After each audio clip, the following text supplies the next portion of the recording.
రోజు సో మనం వచ్చి మన డ్యూటీని చెయ్యాలి.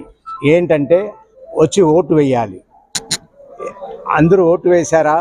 ఎవరెవరు ఇంకా ఓటు వేయలేదో దయచేసి వచ్చి ఓటు వేయండి. అది మన బాధ్యత. దాన్ని మనం వదిలిపెట్టకూడదు. It's our duty. Please do it.